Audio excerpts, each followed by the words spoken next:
Bonjour, c'est Isabelle Gillet, votre conseil en harmonisation d'espace chez Sérénité Habitat.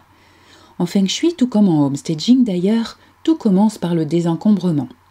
En effet, un des éléments primordiaux dont nous avons à tenir compte est la circulation du Qi. Le Qi, énergie vitale, souffle de vie, doit être lent et ondoyant. Il ne doit pas stagner ni être trop rapide. De même, nous viendrait-il à l'idée de peindre par-dessus une ancienne peinture sale, de coller une moquette neuve sur une ancienne moquette, ou encore d'emménager sans avoir nettoyé le local? Non, bien sûr. Pour l'énergie, c'est la même chose. Il est impossible d'instaurer de nouvelles énergies au sein d'un lieu d'habitat, bureau, commerce, sans avoir fait disparaître au préalable l'ancienne, sans avoir nettoyé l'espace. Mais avant de nettoyer, il faut ranger. Et qui dit ranger dit aussi sélectionner, trier, donner, jeter. Alors, en quoi consiste exactement le désencombrement ? Il va consister à ôter d'une pièce tout ce qui l'encombre et empêche la bonne circulation de l'énergie. Pour cela, une certaine méthodologie est indispensable et un œil extérieur peut être bienvenu, même si, au final, naturellement, c'est bien vous qui décidez de ce qui doit partir ou rester. Concrètement, qu'est-ce qui peut gêner la circulation du Qi ? Eh bien, la présence dense de mobilier, par exemple, les objets que nous avons reçus en cadeau mais que nous n'apprécions pas, les vêtements qui ne nous vont plus et que l'on garde parce que... Pourquoi déjà ?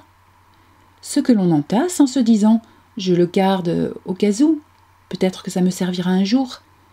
Bref, une multitude de choses qui ne nous servent pas ou plus, ou que nous n'aimons pas et qui restent là, sous nos yeux, à empiéter sur notre espace. Pourquoi cela est-il gênant ?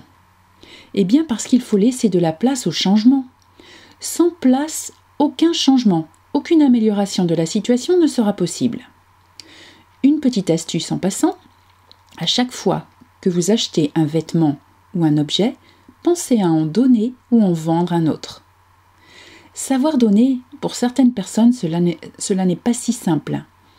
Ce peut être pour des raisons affectives, d'attachement à l'objet, alors que nous savons pertinemment qu'il constitue un poids, qu'il est défavorable pour nous.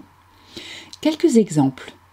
Les lettres d'un ancien amoureux, un objet qu'il nous a offert alors qu'il nous a quittés par la suite et que l'on conserve. Pourquoi ? Pour se souvenir de ces mauvais moments ? Peut-être parce que nous sommes un petit peu maso. Autre exemple, une personne ayant eu à affronter un cancer du sein dont elle était fort heureusement guérie, conservant dans sa chambre à coucher, au-dessus de l'armoire, la perruque qu'elle portait à la perte de ses cheveux. Donner, ou vendre, ou au pire jeter, est un acte qui nous permet d'avancer et de laisser de la place à la nouveauté dans notre vie. Le passé est passé, ne reviendra jamais. Alors, place au présent. En apprenant à désencombrer, votre vie s'ouvre à de nouvelles aventures. Le désencombrement peut être effectué à tout moment, un déménagement en étant souvent à l'origine.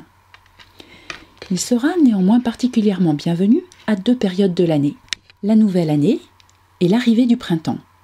En effet, ces 2 périodes sont propices d'une part au désencombrement, mais aussi au nettoyage énergétique, aussi appelé clarification ou purification d'espace, et dont le rôle va permettre de faire place plus en profondeur aux nouvelles énergies en faisant une sorte de reset, de remise à zéro de tout ce qui a pu se passer précédemment dans ce lieu et ainsi accueillir le présent et l'avenir.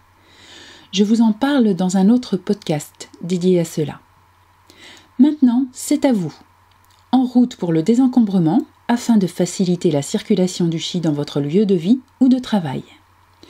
N'hésitez pas à me contacter si vous souhaitez davantage d'informations. Je vous dis à bientôt.